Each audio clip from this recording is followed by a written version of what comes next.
आता मला इथे विचारायचं आहे, आणखीन एक मुद्दा असा होतोय की जान्हवी जेव्हा चिडते, तिला ओरडलं जातं, तिचे इमोशन्स जेव्हा खूप असे ती व्यक्त करते भावना, रडते, तेव्हा ती नाटक करते असंही म्हटलं जाते. कारण ती खाली बसते, मग तिला दम लागतो, मग तिला हां. चक्कर सारखं होतं.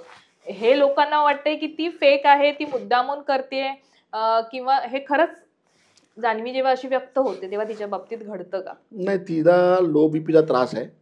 म्हणजे ती तेवढी नाजूक आहे, तेवढी स्ट्रॉंग पण आहे. म्हणजे तिला लो बीपीचा त्रास आहे मला माहिती आहे. म्हणजे मला वाटतं एकदा असंच रात्री 3 वाजता तिला त्रास झालेला. तिला मी हॉस्पिटलमध्ये ॲडमिट केली कोकिलाबेनला आणि सकाळी 7:30ला तिने डिस्चार्ज पण घेतला. कारण की शूटिंग होती. शूटिंग होती. मला अरे तुला एवढा त्रास आहे, तू कशा जातेस? नाही, नाही मला जायचं आहे. माझ्यामुळे त्यांचं हे नुकसान होईल. मग ठीक आहे. मग मी तिला सोडायला गेलो. मी तिला ॲटलीस्ट तुला सांग, की मी असं-असं झालंय करून.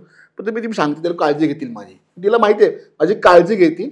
पण ती एकदा उठली ना, जर शूट असेल, त्यासाठी ती उभी राहते. आता राहिली गोष्ट नाटकांचं. ते लोकं बोलतात नाटक आहे. तर माझं असं म्हणणं आहे, की काय-काय जे यूट्यूबर्स आहेत, जे तिच्यावरती व्हिडिओज करतायत, की ही नाटक काय, फेक काय, त्या लोकांनी तर स्लॉट पण बनवले. 28, 30, 32 म्हणजे ही रडली, ही पडली, ही गेली, ही आली. म्हणजे रडली, पडली, तिला घेऊन गेले डॉक्टरकडे, मेडिकल रूममधनं आली, लगेच ती नाचायला लागली. अरे हे 2-2 मिनिटाचं काम आहे का? भाऊचा धक्का जो होतो, तो काय 2-2 मिनिटं होतो का? नाही ना. त्याला 4-5 तास लागतात. जेव्हा ती पडली, जेव्हा तिला त्रास झाला, की अगदीच एकदम टेन्शनमध्ये, अरे म्हणजे तुम्ही लोकं आम्ही काय बोलूही नाही.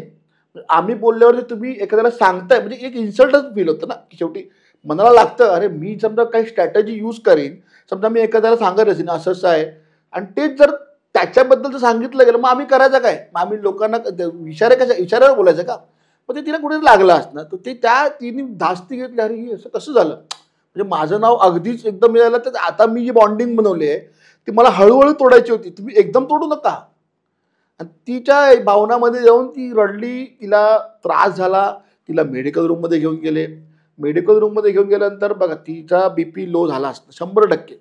बीपी लो झाल्यानंतर तिला आतमध्ये जेव्हा घेऊन गेले, तिला 2-3 1-1.5 तास, अर्धा तास, 1 तास तरी मला वाटतं ती असेल आतमध्ये. पण लोकांनी काय दाखवलं 2 मिनिटं, 2 मिनिटं, 2 मिनिटं, 2 मिनिटं. तसं 2-2 मिनिटाचं काम नाही ना. अक्षय कुमार आलेले बोलले की 2-2 मिनिटं तरी उडतील का? ती शूट होते पूर्ण 5-6 तास तरी कमसे कम 8 तास तरी लागतो त्या शूटला पूर्ण. त्या 8 तासामध्ये जेव्हा बिग बॉसनी तिला सांगितलं, आपल्या घरात पाहुणे आलेत. जान्हवी आपल्या घरात पाहुणे आलेत. तू ओके असशील तर तू जाऊ शकतेस. तुला काय वाटतं? ती बोलली नाही मी जाते. ती का गेली? कारण तिथे पाहुणे आलेत. आपल्या घरात काय झालंय, काय नाही ते लोकांना दाखवाल तर असं तर दाखवलं ना. शेवटी ती गेली. मग तिने परफॉर्म केला डान्स. पण ती अगदीच तर नाही पडली ना. तुम्ही तिला अगदीच पाडू नका ना. ती रडली आहे. मग नंतर एक युट्यूबर होता. तो खूपच तिच्याबद्दल बोलत होता. अशी आहे, ती असं केलं, अरे ॲक्टिंग केली, हे केली. मला वाटतं त्या लोकांनीच तिथे इन्क्वायरी केली त्याच्याच युट्यूबच्या ह्याच्यामध्ये, की नाही खरंच तिला लो बीपीचा त्रास आहे.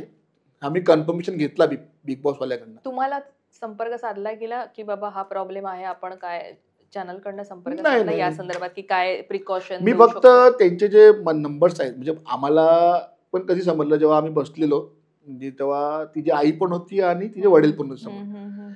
तेव्हा तो आला, प्रोमो आला की जान्हवीला चक्कर आली. मला माहिती तिचा त्रास काय आहे ते. मी पटकन कॉल केला. अरे क्या हुआ? मग तिची जे असिस्टंट आहे ते लोक जे मला सांगतात, मला नाही आप टेंशन मत लो, आपको हमारे यहाँ से कॉल आया क्या? बोला तो फिर प्रॉब्लम क्या हो तो बताता ना. उसको चक्कर आई थी, उसका बीपी लो हो गया था, वो बहुत रो रही थी. तो हम लोग उसको लेके म्हणजे आम्ही तिला घेऊन गेलो मेडिकल रूममध्ये. मेडिकल रूममध्ये तिला व्यवस्थित तिला डॉक्टरने चेक केला. तिला बीपी लो होता. तिला थोडा आराम करायला सांगितला. आराम केल्यानंतर तिला समजवलं. हे मला तिनेच सांगितलं. तिला समजवलं की बघ घरात पाहुणे आलेत, तर आता तू इथे कसं तुझी जर तब्येत ठीक नसेल तर तू इथंच झोप, नाहीतर मग तू बाहेर ये. पण तू आलीस तर आम्हाला आवडेल. मग तेव्हा ती बोलली की नाही मग मी येते. ती मला सांगते बोलली की आप टेन्शन मत लो. जान्हवी खूप स्ट्रॉंग आहे आणि ती स्वतःहून कुठली स्वतः गेली की नाही मी जाते. त्या लोकांना असं नको वाटलं की मी, कारण तिला माहिती आहे ना की मला कंटेंट द्यायचं आहे, आपलं घर कसं आहे दाखवायचं आहे. म्हणून ती गेली. पण लोकांनी काय दाखवलं की नाही, 2-2 मिनिटात तुम्ही शर्ट टाक, 2 मिनिटं 2 मिनिटं 2 मिनिटं, असं नसतं 2-2 मिनिटाचा. रितेश भाऊचा शो केवढा मोठा येतो, पूर्ण दिवस दाखवतात, पूर्ण दिवस शूट करतात ते लोक, 2 दिवस 3 दिवस. मूर्ख आहेत काय एवढे लोक जे कामं करतात तिकडे? बरोबर. 400-500 लोकांची टीम आहे.